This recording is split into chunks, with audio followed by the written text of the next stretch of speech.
ஃபரீதாபாத்தில் வெடிமருந்துகள் வைத்திருந்ததாக கைது செய்யப்பட்ட மருத்துவர் முசமில் டெல்லி செங்கோட்டை பகுதியில் கடந்த ஜனவரி மாதமே நோட்டமிட்டதாக காவல்துறையினர் தெரிவித்துள்ளனர்.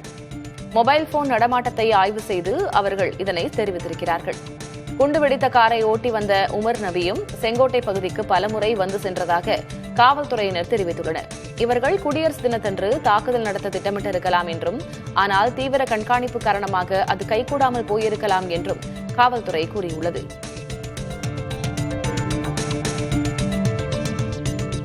டெல்லி கார் குண்டுவெடிப்பு தொடர்பாக விரிவான விசாரணை நடத்த 10 பேர் கொண்ட சிறப்பு குழுவை என்ஐஏ எனப்படும் தேசிய புலனாய்வு முகமை அமைத்துள்ளது. என்ஐஏவின் கூடுதல் இயக்குநர் விஜய் சக்காரே தலைமையிலான இந்த குழு குண்டுவெடிப்பில் பயன்படுத்தப்பட்ட பொருள், சதித்திட்டம், தற்கொலைப்படை தாக்குதலா என அனைத்து கோணங்களிலும் விசாரணை செய்யும். இக்குண்டுவெடிப்பை சட்டவிரோத செயல்கள் தடுப்புச் சட்டத்தின் கீழ் பதிவு செய்திருந்த டெல்லி காவல்துறை வழக்கு விசாரணையை என்ஐஏவிடம் ஒப்படைத்துள்ளது.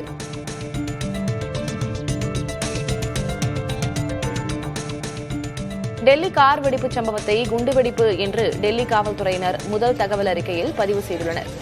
டெல்லி செங்கோட்டை மெட்ரோ ரயில் நிலையம் அருகே திங்களன்று மாலை கார் ஒன்று வெடித்துச் சிதறியது.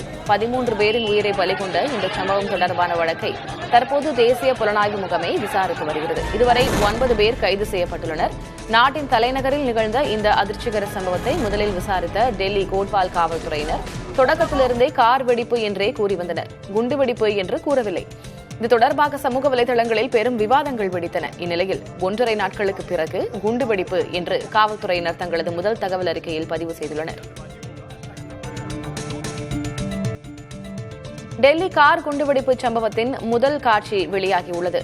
செங்கோட்டை மெட்ரோ ரயில் நிலைய பகுதியில் சிக்னல் அருகே வெள்ளை நிற கார் மெதுவாக நகர்ந்து கொண்டிருந்த போது அது திடீரென வெடித்து மிகப்பெரிய தீப்பிழம்பு எழும் காட்சிகள் அங்கிருந்த சிசிடிவி கேமராவில் பதிவாகியுள்ளன.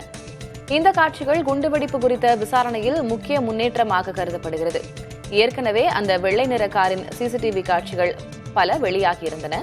ஹரியானாவின் ஃபரீதாபாத்தில் தொடங்கி வெடிப்பு பகுதி வரை அந்த கார் 11 மணி நேரம் பயணித்த நிலையில் இடையில் உள்ள சிசிடிவி காட்சிகள் அனைத்தையும் கைப்பற்றி காவல்துறையினர் விசாரித்து வருகின்றனர்.